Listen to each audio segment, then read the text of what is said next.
Welcome to the wonderful world of my 4-year-old daughter's bedroom. It's a mess, and you might be saying, gosh, that looks staged.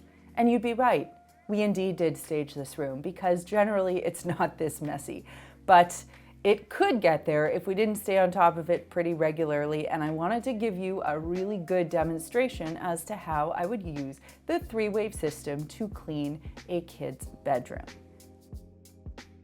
So for this cleaning, I'm not using much. I'm using an all-purpose cleaner. I need a garbage can. I've got a bin for any misplaced items that have to go elsewhere. And of course, the Maker's Clean Original Microfiber cloth. Now these are on sale right now. I've got the beautiful cantaloupe, watermelon, and honeydew colors.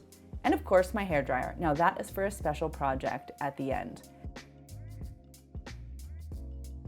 I'm going to start with wave 1, which is tidying and organizing.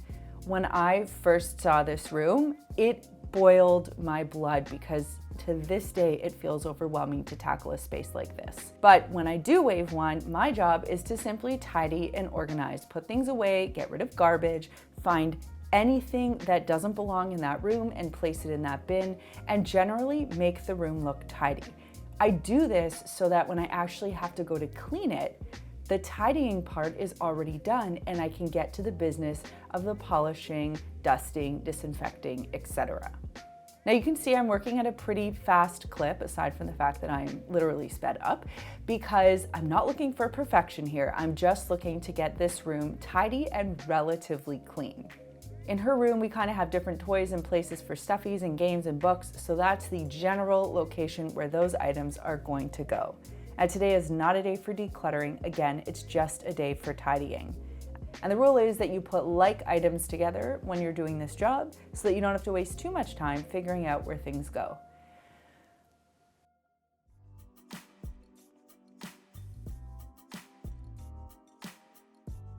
So we're at the beginning of the second wave. This is where all of the cleaning takes place. And the principle is the same. Start from the door, work your way around the room, always going from the top to the bottom. Now, by just doing a cursory glance, I know this room isn't too dusty or dirty. We actually take care of it quite a bit. So I will demonstrate how I would go through and dust surfaces, but I'm not gonna go through and do a thorough job because that was actually just done.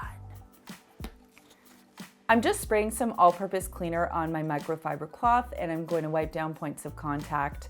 Again, working my way from top to bottom around the room. I'm just dusting this little cat light fixture, and if I were to do the whole shelf, I would take all the items off, level by level, clean them, replace them. But I'm just moving on. I've also realized that I should have put up my hair and I should have worn a different sweater because this one is totally impeding my game today. I don't believe in storing too much stuff in a kid's room because it's just a place where clutter builds and builds, but Riley has been really into playing with these little toys lately, so we're rolling with it, and we know, like everything with kids, it's temporary, it's fleeting, so we try not to get too freaked out about it. I've also learned that there's a balance that we have to strike between having a super clean and tidy kids' room and just letting kids be kids.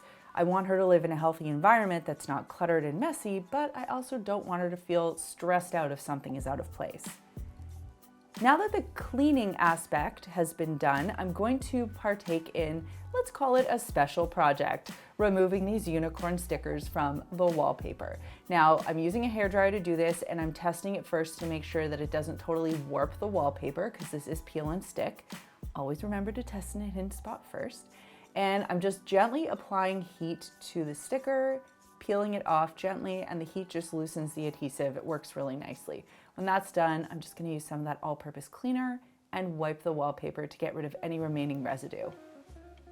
I left removing the stickers until the end of wave 2 because it was sort of a specialty job that required an additional tool, my hairdryer. And I will also point out there are plenty more stickers on the wall over there. I'm not emotionally prepared to deal with all of those today. So when I have some free time over the next little bit, I will go back and do the same thing.